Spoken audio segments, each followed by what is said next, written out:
హిందువుల మన దేవుళ్ళ గురించి మాట్లాడిండు ముఖ్యమంత్రి గారు. అంటే దేవుళ్ళని కూడా అవమానపరిచే విధంగా, హిందూ ధర్మాన్ని అవమానపరిచే విధంగా, దేవుళ్ళని అవమానపరిచే విధంగా వారు మాట్లాడడం చూస్తుంటే నిజంగా ముఖ్యమంత్రి గారు ఏమైనా ఫ్రస్ట్రేషన్లు ఉన్నారంటే అనుమానం కూడా కలుగుతూ ఉంది. ముఖ్యమంత్రి గారు 6 గ్యారెంటీలు అమలు చేస్తాను నన్ను నమ్మండి అని పోయిన దగ్గర ప్రతి ఒక్క దేవుడిని మీద ప్రమాణం చేసి చెప్పిండు. ఆయన ఏ జిల్లాకి వెళ్తే ఆ జిల్లాలో ఉన్న దేవుడి మీద ప్రమాణం చేసి చెప్పిండు. నేను ప్రమాణం చేసి చెప్తున్నా, ఇక వేములవాడ పోతే వేములవాడ దేవుని మీద ప్రమాణం చేసి చెప్పిండు, యాదాద్రి పోతే యాదగిరిగుట్ట నరసింహస్వామి మీద ప్రమాణం చేసి చెప్పిండు, ఇటు మహబూబ్నగర్ తిరిగితే కురుమూర్తి దేవుని మీద కురుమూర్తి స్వామి మీద ప్రమాణం చేసి చెప్పిండు. ఎక్కడ పోతే అక్కడ ఏ జిల్లాకు పోతే ఆ జిల్లాల ఆ దేవుళ్ళ మీద ప్రమాణాలు చేసి చెప్పిండ్రు. అంటే మీకున్నటువంటి నమ్మకం, దేవుళ్ళ మీద నమ్మకం ఇదేనా అని చెప్పి నేను ప్రశ్నిస్తా ఉన్నా. ఇదేనా మీకున్న గౌరవం అని చెప్పి నేను ప్రశ్నిస్తా ఉన్నా. ఈరోజు మీరు ఇచ్చిన హామీ ఏం నిలబెట్టుకోలేదు. ఈరోజు హిందువుల యొక్క దేవుళ్ళని అవమానపరిచి మీరు ఎవరి యొక్క మెప్పు పొందాలని చెప్పి మీరు ఈ యొక్క మాటలు మాట్లాడుతున్నారు. అంటే ఓట్ల కోసము ఏదైనా మాట్లాడితే చెల్తుంది అనేటటువంటి విధంగా మీరు దేవుళ్ళ గురించి మాట్లాడుతున్నారా? ఈరోజు హిందువుల యొక్క ధర్మాన్ని గురించి, హిందువుల ధర్మాన్ని చేసిన నామరూపాలు లేకుండా పోయింది. ఈ దేశంలో నామరూపాలు లేకుండా అన్నటువంటి విషయాలను గుర్తుపెట్టుకు సుల్తాన్లు అందరు ఇవాళ ఆనాడు అనేక మంది సుల్తాన్లు హిందువుల దేవాలయాన్ని ఊలగొట్టి అనేక రకాలుగా హిందూ ధర్మాన్ని అవమానిస్తే ఈరోజు నామరూపాలు లేకుండా పోయిన విషయాన్ని ముఖ్యమంత్రి గారు గుర్తుపెట్టుకోవాలి. ఈరోజు ఒకరి మెప్పు కోసం హిందూ దేవతలను, హిందూ దేవుళ్లను అవమానిస్తే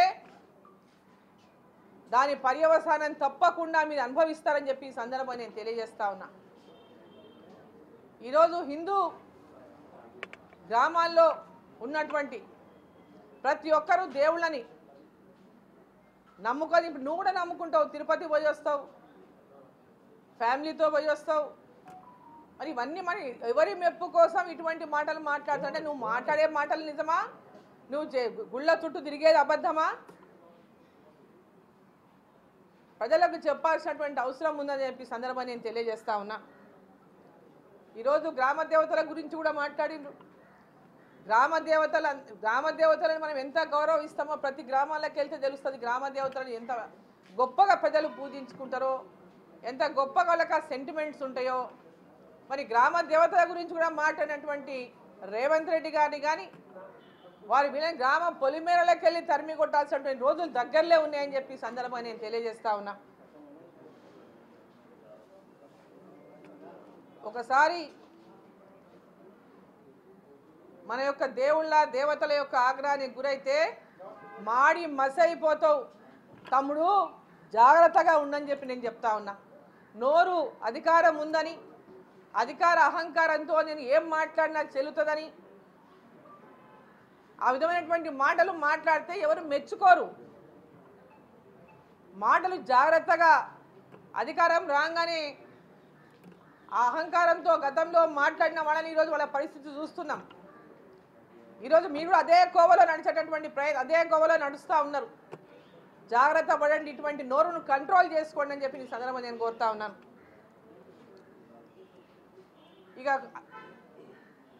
డెవలప్మెంట్ విషయానికి వస్తే అక్కడనేమో కేంద్ర ప్రభుత్వం నిధులు ఇస్తలేదంటటువంటి మాటలు అక్కడ మాట్లాడతాడు తెలంగాణలో. ఇక్కడనేమో కేంద్రం సహకరిస్తూ ఉందని చెప్పి ఇక్కడ వచ్చి మాట్లాడతాడు. అంటే అక్కడ ఒక మాట, ఇక్కడ ఒక మాట. ప్రజల్ని మోసగించేటటువంటి ప్రయత్నం చేస్తే ప్రజలు ఎవ్వరు ఇప్పుడు అమాయకులు లేరు.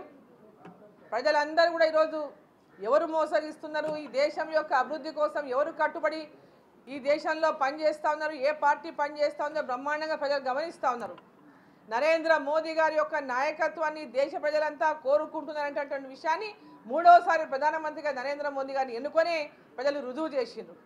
మొన్న జరిగినటువంటి బీహార్ ఎన్నికల్లో కూడా మరోసారి బ్రహ్మాండమైనటువంటి విజయాన్ని అందించి ప్రజలందరూ కూడా నరేంద్ర మోదీ గారి యొక్క నాయకత్వాన్ని కోరుకుంటున్నటువంటి విషయాన్ని మరోసారి స్పష్టం చేసిండ్రు.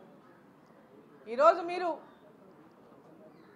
ప్రజల లోపల పూర్తిగా విశ్వాసాన్ని కోల్పోయినటువంటి కాంగ్రెస్ పార్టీ ఏదో బ్లేమ్ గేమ్స్ ఆడితేనో దుష్ప్రచారం చేస్తేనో మేము అధికారంలోకి వస్తామనుకుంటే అవి మీ కళలు మాత్రమే కళ్ళలుగా మిగిలిపోతాయని చెప్పి సందర్భం నేను తెలియజేస్తా ఉన్నా. ఇంకొక విషయం నేను చెప్పదలుచుకున్న మీడియా ద్వారా ముఖ్యమంత్రి గారికి, మొన్న మక్తల్ నియోజకవర్గంకి మామూనార్ ఉమ్మడి మామూనార్ జిల్లాలో మక్తల్కి వెళ్ళిండ్రు. అక్కడ జూరాల ప్రాజెక్టుకు సంబంధించి జూరాల ప్రాజెక్టుకు ప్యారలల్గా జూరాల ప్రాజెక్టు సేఫ్టీ కోసం బ్రిడ్జ్ కట్టాలని ప్రభుత్వం జీవో ఇచ్చింది. ఎప్పుడు మొన్న వర్షాకాలంలో జూరాల ప్రాజెక్టు దగ్గర అనేక ఇబ్బందులు ఏర్పడి నీళ్ళు గేట్లు జామ్ అయిపోయి నీళ్లు పెద్ద ఎత్తున లీక్ అవుతున్నాయి. గేట్లన్నీ కూడా చాలా రిపేర్లు ఉన్నాయి, పట్టించుకోవడం లేదు, మెయింటెనెన్స్ లేదనేటటువంటి విధంగా పెద్ద ఎత్తున అవి ఎప్పుడు కొట్టుకపోతే వరదలో కొట్టుకపోతే అటువంటి విధంగా మీడియాలో వచ్చినటువంటి వార్తలను మరి ఎంబడే అప్పుడు రాష్ట్ర ప్రభుత్వం దానికి ఇరిగేషన్ శాఖ మంత్రి ఉన్నటువంటి ఉత్తమ్ కుమార్ రెడ్డి గారు ఇతర మంత్రులందరూ వెళ్ళి అక్కడ పోయి చూసింది.